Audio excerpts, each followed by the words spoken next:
Broadcasting live. It's America's longest running talk show on computers. It's Computer America, bringing you the biggest names in technology with guest interviews, new products, and your emails. Listen live at computeramerica.com on any device around the world. Email the show at live@computeramerica.com or find us on social media. Be sure to check out our website for contests, giveaways, show notes, live video stream, podcasts, and more. You're listening to Computer America.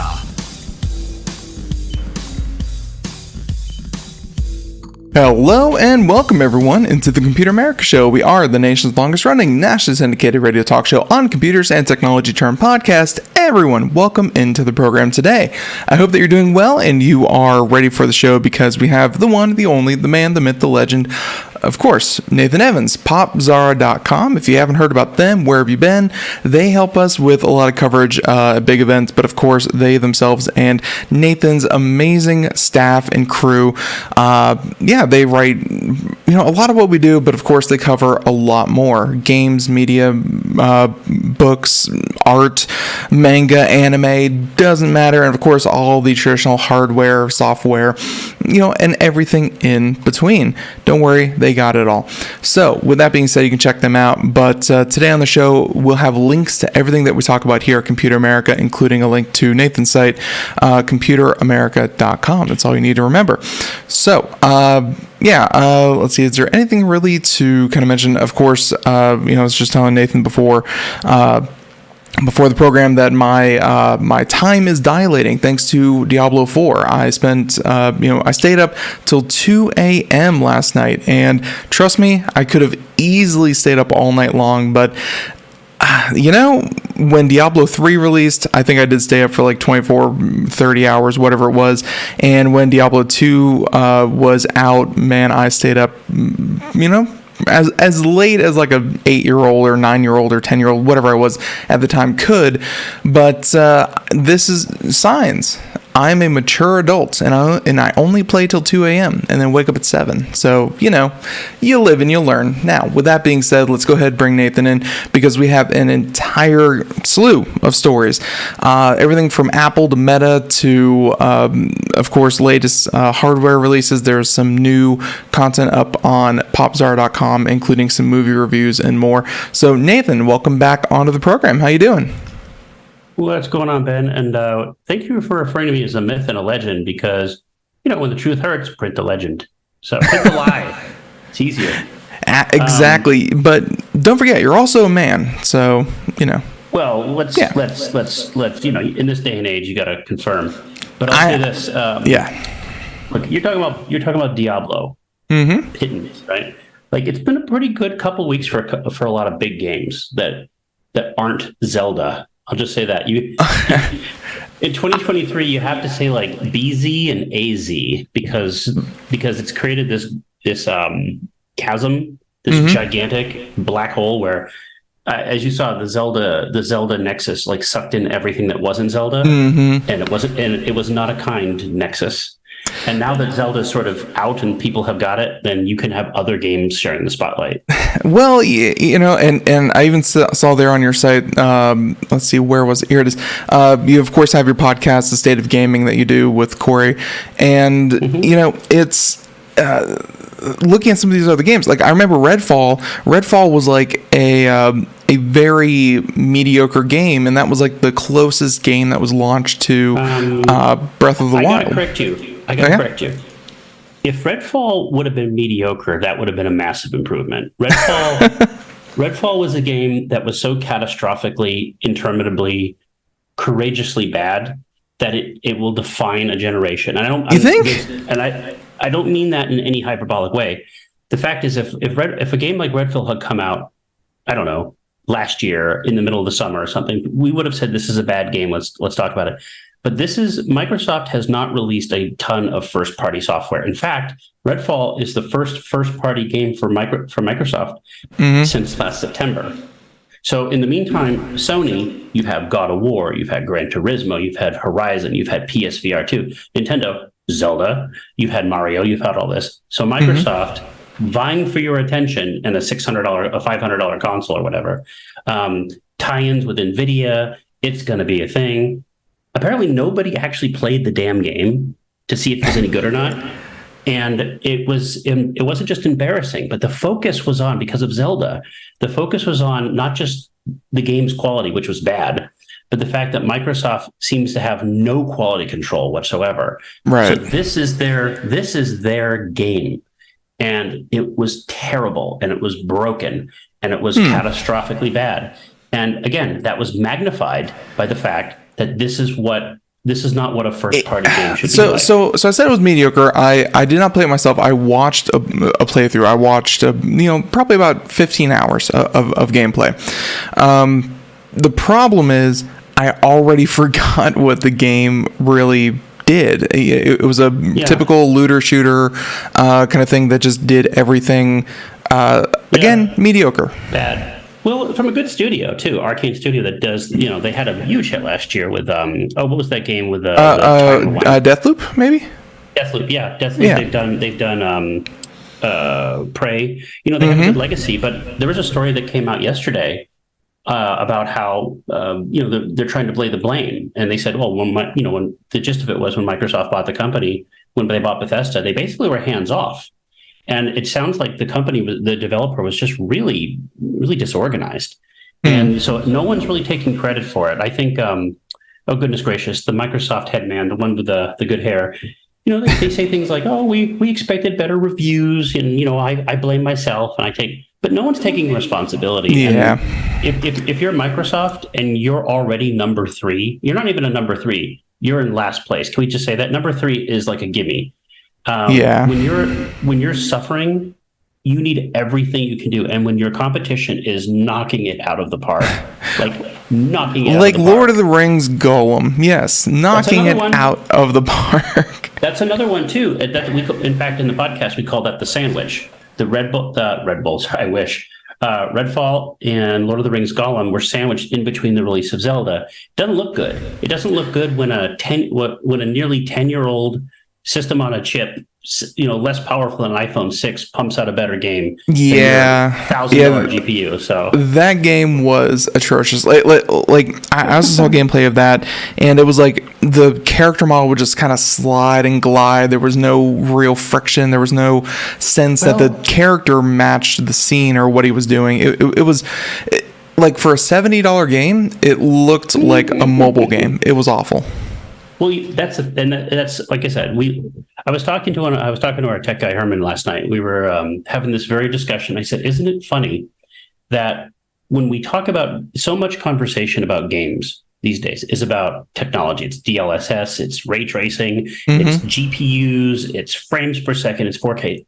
So much of game conversation is about the logistics of the technology, and almost never do we talk about gameplay." Never. And because the gameplay itself was also atrocious. The puzzle, it was glitch. It would like the character would stutter and lag. It was awful. Well, it's like I was talking to a friend about this, and not just Herman, but I read books. I'm a literate guy. I'm a ferocious reader. Nerd. Oh my God, nerd. What? Yeah, I know. Yeah, paper, digital, you name it. I got it. That's crazy. But what I mean is audiobooks. But imagine as a book reader, if every time you read a review of a book, all they focused was the kerning. The lettering was awful. The kerning was bad. Like Charles Dickens' masterpiece, Oliver Twist is great. However, I could not get past, the print quality. It's like that's the size 10 font really threw. No. Like there's a point there, but also I think that games have, and they always have been. I mean, ever since games were invented, games are the way that you show off what technology can do. And even going all the way back to Pong, to see that real time input in a computer and get that feedback was amazing. And even though games are games, but they're, more than anyone, they are also showcases of the technology. And when they fall short, boy, that doesn't look good for the technology. Technology serves the game does not serve the technology. It used to be symbiotic. You could have a little bit of both. You could have a little bit of excitement. But at the end of the day, doesn't matter how pretty your game. It doesn't have 4K. Doesn't matter if it has ray tracing. Doesn't matter what's the path tracing is the new one. Yes. It doesn't matter if it if it has the most spectacular whatevers. If it's a bad game, it's a bad game. I guess it kind of goes to show that, like, of all the games that, and again, I'm just kind of reading the title of your podcast, Warhammer Bolt Gun was one of the standouts there of all those games, and that thing looks like a Doom, a traditional Doom game. It's an Unreal Engine game. It just looks like a Doom game, Yeah. And I dabble a little bit. Corey's a big fan of it, though, so he likes it quite a bit. But he's a big fan of the Warhammer whatever you call it these days. Warhammer 40,000. Yep. But even Diablo, like Blizzard has been accused of being a little too hands off with Diablo's performance, which I think really with Diablo 4, which I have not played yet, really made them put the pressure on. And I was going to tell you, had my computer not kaputted and have to go into RMA mode, I would have done what you did last night. But instead of for Diablo 4, I would have been a Street Fighter 6 person, because that came out today too. And so, it's a good time for good games. Like it is. Diablo has been a lot of fun. I might write. Like, the problem I have is that a lot of the review copies, and I didn't want to spoil it for myself because I'm such a big fan of the franchise. I was like, we could have got a review copy 2 weeks early and played that whole thing, but I wanted to play it, with everyone on live servers, and and play on the hopefully not buggy live servers. But like, I don't think I read a review or anything like that. So whoever's listening, like, that this will be the review. It's really good. It's definitely a lot of fun. The graphics look amazing, and all that good stuff. But like, I don't know, $70 game, and I had to pay like $90 to play 5 days early. Man, Blizzard has set this game up. Didn't have to, wanted to. I had to. Can I say something? Yeah. Let me say something about that. As someone who has been the recipient of thousands of review copies, as someone who has been to E3s and CESs and shows, a lot of times people will look at that and say, "You're so lucky you get to play things first." In my humble opinion, that is the worst way to play a game. You don't get them in their best form. That's for sure. You get them in incomplete form. Like, again, I'll go back to Zelda for a second. Zelda's the best reviewed game of the year. However, if you go back and look at a lot of the reviews state certain types of inequities in the game, like performance. The game was patched before it came out, fixed those inequities for the most part. Like, so their experience of the biggest game of the year is going to be suboptimal. Right? So it doesn't matter if you played it 5 days early, you're not playing it at its best. So your forever opinion of that game is going to be tainted by the fact that you are playing a buggier version than you would have had you waited 5 days. Like, that's it, 5 days. And that goes for anything. In fact, for Diablo, it goes double, because so much of that is going to be the multiplayer. So much of that is going to be the online component. And that's just not present the way it should be. And again, I get it. We all got deadlines. We all have stuff to do. But at the end of the day, there's something to be said about waiting like everybody else. Yeah. So. Yeah, and so Diablo was really good, and I gotta say, before that, I have put, and admittedly sometimes I left it on the computer when I went to bed, but I have about 150 hours, so maybe take away 30 or 40 of those for leaving it on my computer all day. I have probably about 100 hours in Darkest Dungeon 2. That has been taking up. Yeah, that's another big one too. A lot of my time, because it's so easy to have it on a second monitor and kind of switch between being productive and having fun. That Darkest Dungeon 2, like, this is an amazing time for games. Like, I know that the game time is usually like October to December, but this is a very, very good time. Yeah. Well, again, a lot of that has to do with the Call of Dutying of everything. Call of Duty.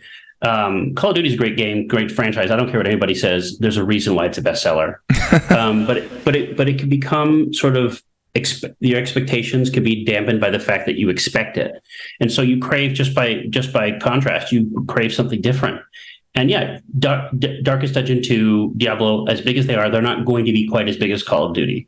Like, it's very rare. Like last year, that game was Elden Ring, right? No question, Elden Ring. This year, for a lot of people, it's going to be Zelda, but for a lot of people without Nintendo hardware, it's going to be something else. And so I think that might be Diablo for them. It might be Street Fighter for me. It might be something for somebody else. But you know what, though? I would rather have 4 really great games than one epoch-defining game. I want diversity. You want to play that stuff. There's certainly a lot of great games and a lot of bad games, but hey, that's all a conversation that you had with with your crew over there, and I'm going to point everyone to the podcast that you did. Nathan, let's switch up because that's all the fun stuff that I've been doing instead of being productive. Let's switch it up a little bit and talk about. You have this review here for Spider-Man Across the Universe, and let's not a review. I want to say I'm sorry. That was a video card review. My brain just put those together. Let's talk about Spider-Man real quick. Let's do a little more fun stuff, and then we'll switch up to the stories. We will have a review for the movie later today, by the way. I just want to let you know. Okay. I'm sorry. So.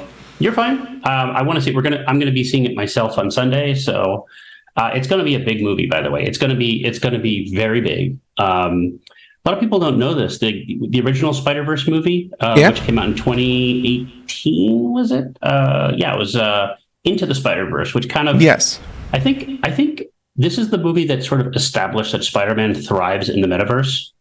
The character has done better in the metaverse than any other franchise. The live action, what was it, Spider-Man No Way Home, the one that combined all the Spideys together, by far one of the biggest comic book movies of all time, by far the biggest Spider-Man movie of all time. Everybody seemed to like it. Spider-Man has the, and like there's a reason why even 20 years ago Sony said, we'll just take Spider-Man, everyone else is kind of useless.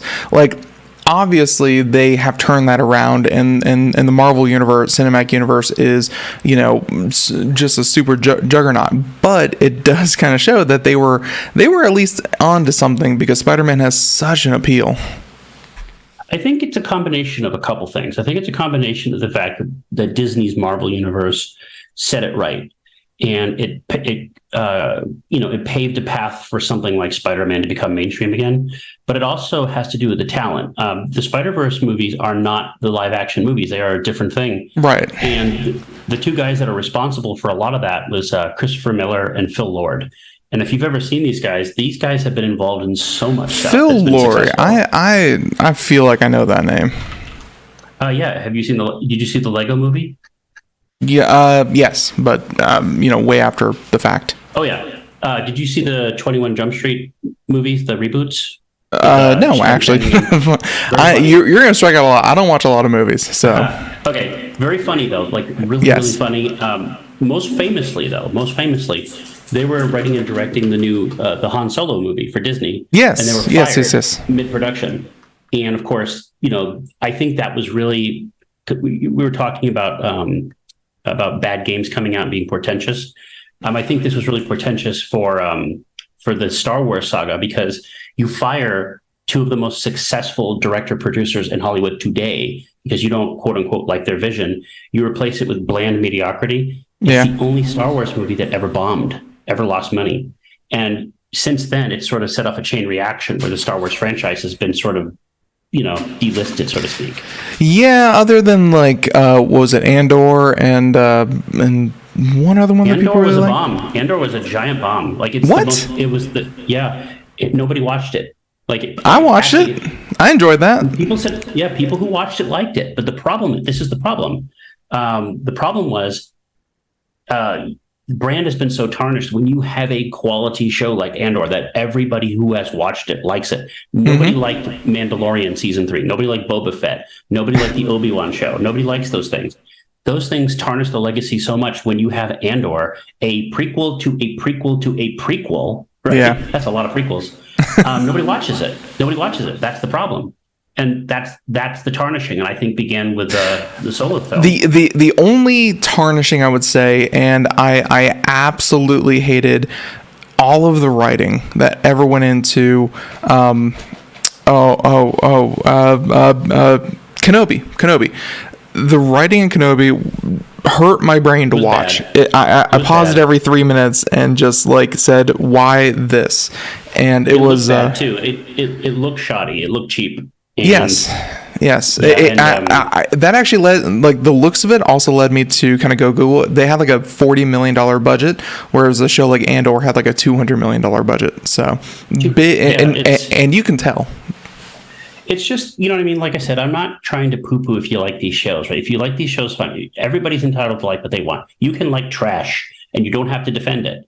But the fact of the matter is the way Disney does it and the way Microsoft did it with Redfall, and we have a million examples, is that you cannot rely on brand identity anymore. You have to show up with something. You have to show up with a good product. You and I were talking about The Little Mermaid a little before the show started. Disney, and again, I want to be clear. This is going to sound convoluted. I will make it simple. Ant-Man Quantumania came out, and it broke records for the franchise. It started off, it debuted higher than any other Ant-Man movie. It cratered, and now it is considered the lowest grossing one. So opening box office doesn't mean anything because people aren't watching the movie, they're watching the brand. And when the brand sucks, they're not going to show back up. Whereas something like Super Mario Brothers came out, broke records, continued to break records, smashed everything, biggest movie of the year. Ant-Man, failure. I wonder if The Little Mermaid's going to open like that. I mean, the original film is beloved. Yeah. Disney's, and it made a little bit of money last week. But I think with Spider-Verse coming out, and I think other things, it's going to be interesting to see how it holds up because the movie is terrible. I'll just say that it's not a good movie. But again, it doesn't matter. Quality doesn't matter if people like something. So true. And I would say that goes to so much of what's out there lately. I don't know. There seems like a big just put something out there, and there's of course Nathan. Like I don't know if you noticed, and this will go into like our stories and stuff like that. Sure. Actually, before we go into all that, you also have a ZOTAC Gaming GeForce RTX 4070 Twin Edge. Graphics card. Yes, yeah. They really made that succinct. So the graphics card tie-in, usually not a big fan of them, but sometimes it's a good way to get a good piece of hardware that's a little bit stylized for kind of a good price. I mean, is this something that you like? Do you feel like it was a good crossover, or do you think it was just raise it by 100 and get the same piece of hardware? Here's the thing. I am very grateful whenever we get product to review. I will go, and I'm really happy that ZOTAC blessed us with a very nice video card.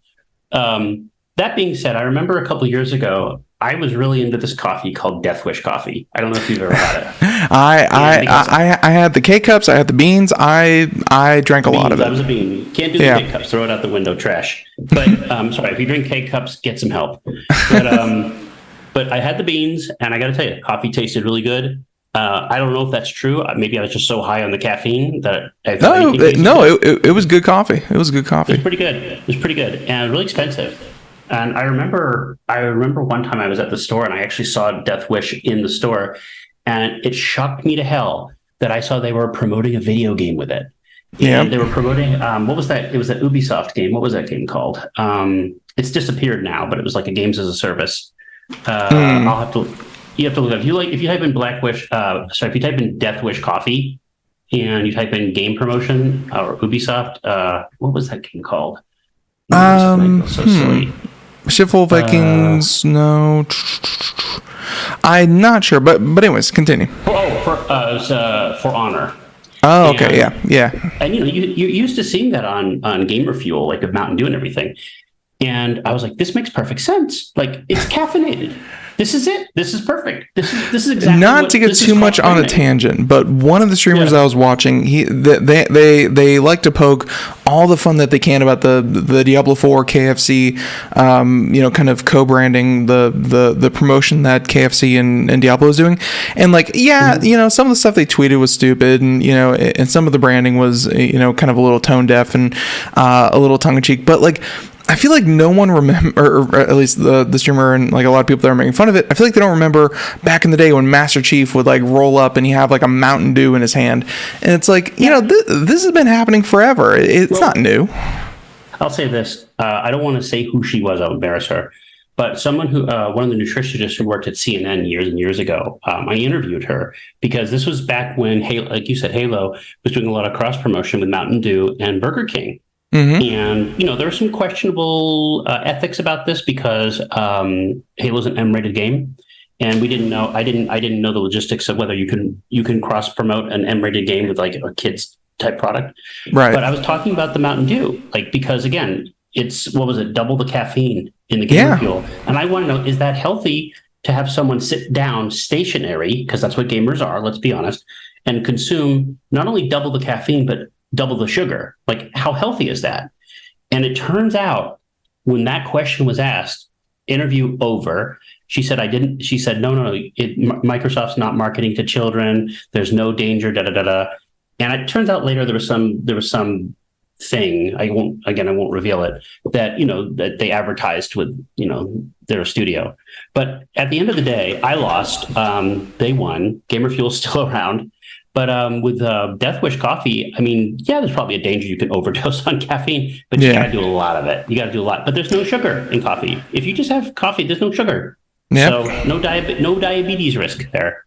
But going back to the Spider-Verse promotion, as you can see, the box is really cool. It's really colorful.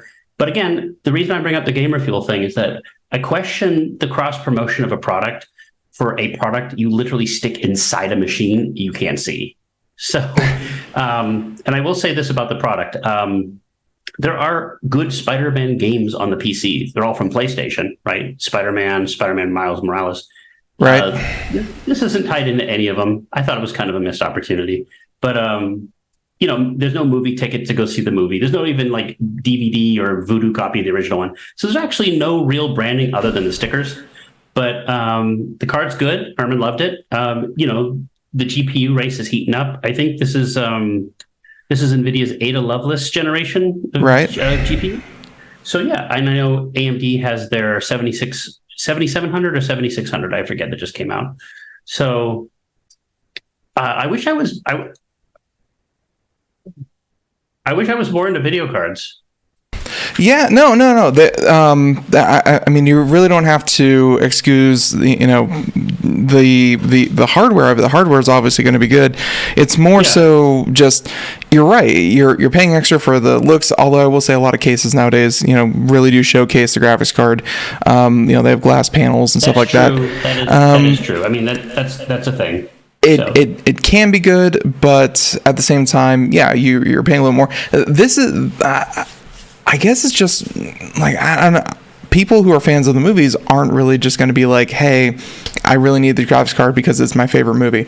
I don't know. If you're going to get one, there's probably a promotion where you get like, I don't know, the latest Spider-Man game plus, something like that. It's going to be for someone, but I don't know who exactly it's going to be for.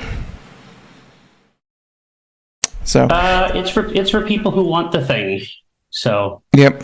All right. So Nathan, why don't we go ahead and move on to the stories? And you sent over a list here, a number of them. Let's go ahead and start with Meta and Apple and the $499 Quest. I'm the guy to talk about VR, aren't I? Like, me, I love VR. I think it's great. I think it's going to change the world. I think, everything that they brought out is wonderful. And I think Facebook, what a wonderful company. Who better than with their Quest 3? No, I'm being sarcastic. So what do you think? What was your opinion of the Quest 2? Did you have an opinion? I'm sorry, say that again? What's your opinion of the Quest 2? The Quest 2, like all Facebook products, I often question, why is Facebook making hardware? But I mean, it's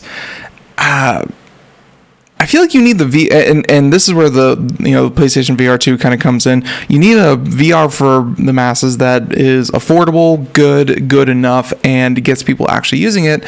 I still don't know why the Meta, why Facebook is even making these things.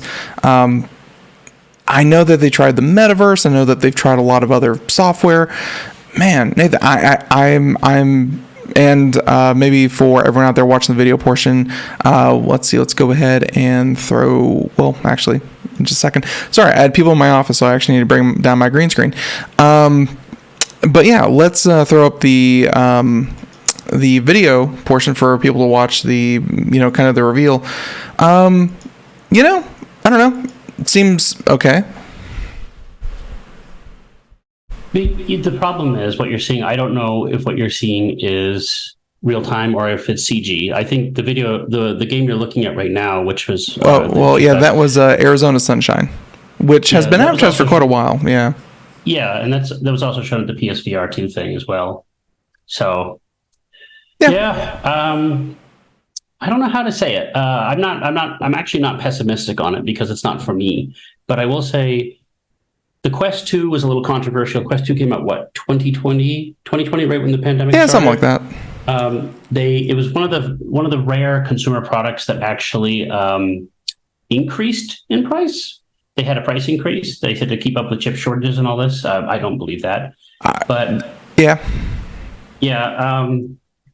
I mean, who else has been this bullish about this bearish about VR than Facebook or Meta, whatever you want to call them? I mean, they're the ones who basically bought the Oculus company a couple of years ago. They have a lot going in this. They've also weathered the storm, and the storm is that their products haven't done very well. Their metaverse was a gigantic, colossal failure by all accounts. Lost a lot of money on this. Just the other day, I was looking up an article about that, and they were talking about how a lot of people were saying Facebook, and I guess everyone wants to be the first one, Meta/Facebook abandons the metaverse, whatever. And then 2 or 3 weeks after that, they put out an article where Zuckerberg was like, we've lost, $6 billion this quarter or whatever it is, but we're not going to get rid of it. We're still going to develop it, but AI is now the flavor of the month. VR and metaverse. Web3 can just go away for now, and AI is what everyone wants to hear about. Well, here's the thing. The consensus is the reason they put out this abbreviated presentation is because Apple is supposed to be unveiling their AR headset at is it WWDC? Is it this week, the 5th? Next week? Yeah. So they say. We don't know. Maybe. They've been promising Apple AR for a long time. And I've always told you, Apple's not one to jump on trends. Apple is not the innovative company they were under Steve Jobs. But we don't know anything about what Apple's doing. It's all hearsay. Apparently the car came out years ago. We didn't, you know what I mean? Like, people just sort of make it up.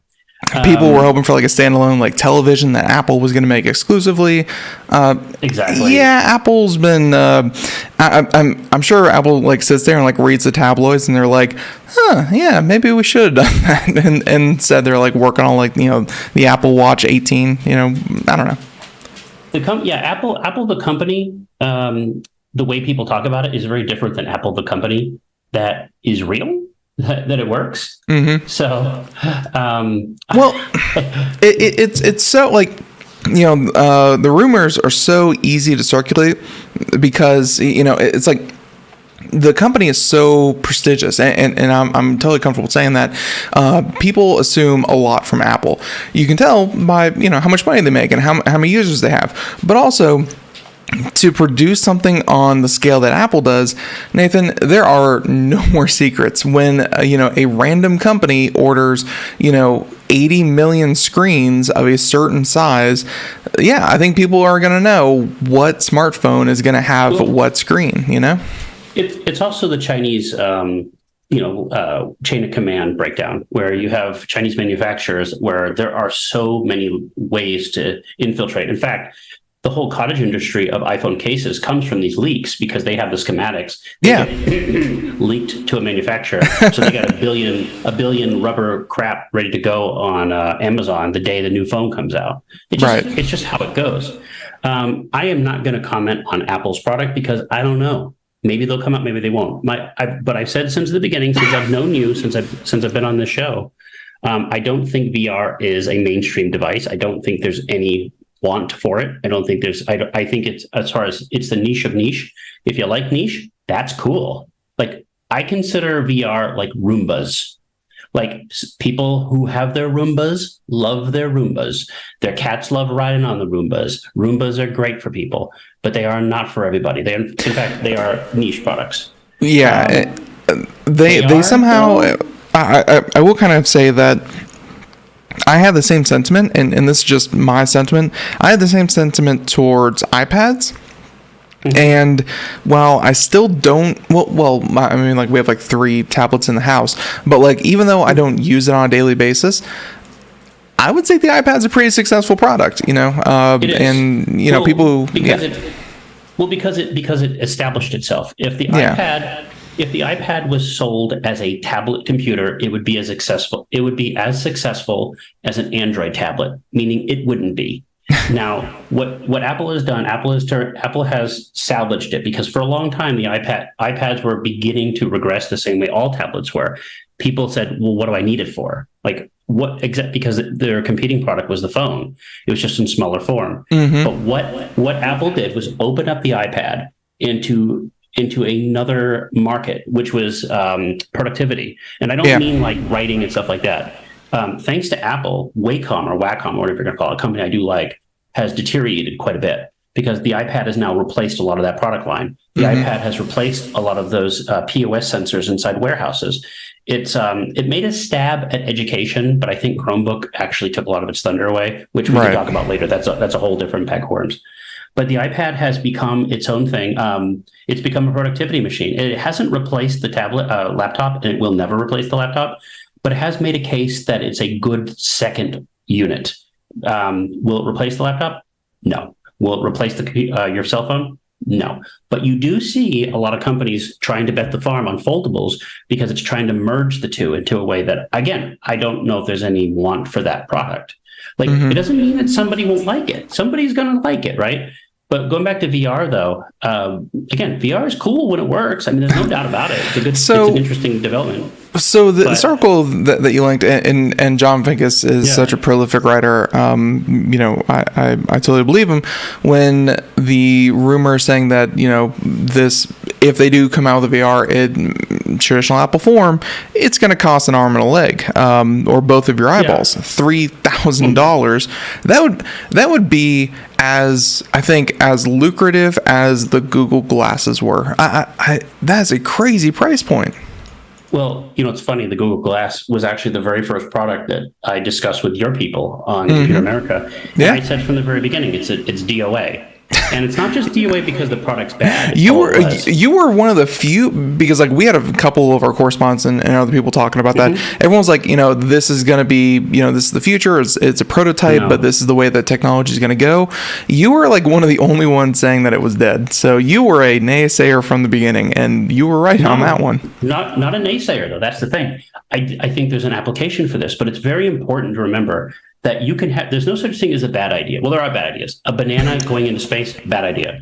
But what I'm saying is, it's the execution. If you have bad execution, and you have to look at the stewards of the technology, for God's sake, Google is very good at search. You know, Facebook is very good at social. There are companies that are very good, but you cannot simply apply that success into a market, in not only just running a market.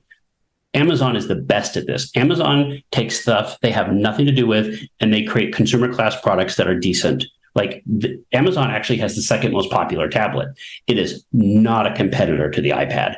They released a new what do you call it, Fire tablet last week. That's actually can't see me. I'm finger quoting a productivity tablet, but it's so limited, and it doesn't need to be more than that. If you ask me to buy a tablet, Ben, I say, do you just watch movies? Do you just read books? Get a Kindle. I'd get a Fire tablet. It's like $100 and it does everything you want. If you need to do stuff and play games, get an iPad. That's it. That's an easy solution. But going back to what we were talking about, you need to have a company with vision in order to sell the product. And they're not selling milk. They're not selling power drinks. They're selling a device, and that device needs support. It needs longevity. It needs to have the backing of the manufacturer, and it also needs to have the backing of developers. And if you don't have any of that, it's DOA. Google Glass, DOA. VR has been mostly DOA because Facebook has been trying to sell data collection as VR entertainment. Doesn't work. Nobody wants it. Like, you probably saw some press releases. Oh, we've sold 20 million Quests. No, you haven't. What you've done, you have a very small circle of people. They are rebuying your product over and over again. And if there's a 20 million user base of VR, I will eat my hat. I think I actually think it wasn't even that long ago that Steam put out, and Steam puts out metrics, for like their user hardware, stuff like that. That only like, I want to say, a couple, like 2.4 million or something like that. It was a low number like that, had the capability. Like, they're only, and admittedly this store was like a year old ago, but like there's only so many people running graphics cards, because the people that buy like the latest are also the people that probably upgrade every year. The super high end ones, that there's only a couple million machines in the world, at least according to that use Steam, and that's a lot of them, that are even capable of running VR. Like it's not a huge user base. Well, the thing is, when you look at the Quest 3 demo reel, and there's a couple of videos out there for you, you'll notice none of the games look graphically impressive. They look very limited. They look like cell phone games, which they are. Like there's even a video of a Bulletstorm game, which is from Xbox 360, but it's a massively reduced game. Like you have these things, and they're not. And again, Zelda's the best-selling game of the year so far. I mean, Zelda doesn't look as good as a lot of, PlayStation 5 and Xbox games, whatever, but looks as subjective. But it's the experience. And if the experience of being in VR is enough to compensate for the presentation, that doesn't matter. I mean, Fortnite makes more. Nope. You there, Nathan? Oh, Nathan might have cut out just a little bit. Yeah, he was just talking about the different games, and 1 second. Oh, actually, that might be my internet connection that dropped out. Nathan, can you hear me?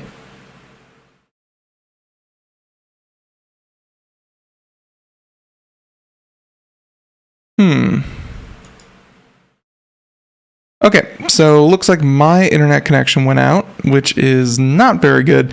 Ladies and gentlemen, we are, of course, talking with Nathan Evans, Popzara.com, and hopefully this interview doesn't end here, because we have a couple more things to talk about. We've been talking about it, Apple and their new potential VR headset. Hopefully, it jumps back in. Let's see, we are reconnecting, although actually we have no internet connection, so yeah, very low chance of that happening.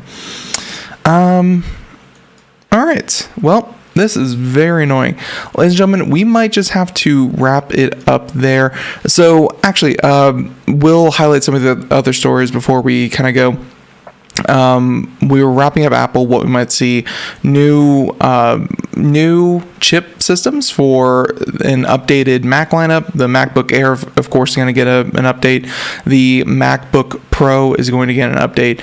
And of course, the watch is going to get a new update. And then everyone who uses the iPhone, you have a new OS coming as well. So you can look forward to that. With that being said, one of the other stories that we didn't get to with Nathan that we were going to get to is Gigabyte motherboards. Yes, there was, I think, like 1 million of them shipped with a security flaw in them, like a pretty big one. They said that at least 271 models of motherboards, that's a lot, are said to contain the vulnerability, and which could potentially open a way for criminals to silently install malware on these systems under certain conditions. And I guarantee you those certain conditions are, of course, going to be those certain conditions are going to be physically accessing the computer, but of course you can get there. There you go. So they said that while the inclusion of a silent updater is itself a cause for concern, what makes it worse is that it has a massive security issue that would potentially allow it to be hijacked. Not only does the program download unauthenticated code, it also sometimes does so over unsecured HTTP connections, potentially opening the door for man-in-the-middle attacks. So, let's say you download a program and it has this in the background, it runs the code, doesn't even show up, and hey, you're hacked. But of course, having physical access is going to help that as well. So they said that the updater can even pose a security threat when the machine isn't connected to the internet. So luckily, there is an update. All you have to do is patch it. You don't have to replace the motherboard, but still a huge pain in the took us. There you go. And the last story that we didn't get to is Sonic the Creator, and Nathan would have such fun with the story, which unfortunately we're not going to be able to get to with him. But they're saying that the creator of Sonic, the original character, in Tokyo, is facing charges, a $1 million fine in an ongoing trial. They're saying that it was 3 months after the creator admitted guilt of insider trading. Yep, there you go, right here. Here's the story. Insider trading on the first day in court in March of this year, was accused of using inside knowledge from his position at Square Enix to buy shares in A-Team and Aiming Inc. before the partnerships with the publisher were publicly announced. So the shares alleged have shot up in value, netting the creator about $146,000, which insider trading, of course, in Japan, you're going to get a lot bigger fine. So there you go. Now, they later tried to pin some of the blame on an administrative error, claiming that he only gained access to the info that enabled the insider trading because he was sent it by mistake. So, of course, he jumped on the chance, but still insider trading. So, ladies and gentlemen, with those stories, that's about it. And again, I really do apologize. The internet cut out. Nathan dropped out. Usually these are much longer, much more fun shows. But the time that we did have with Nathan and of course he is managing editor of Popzara.com.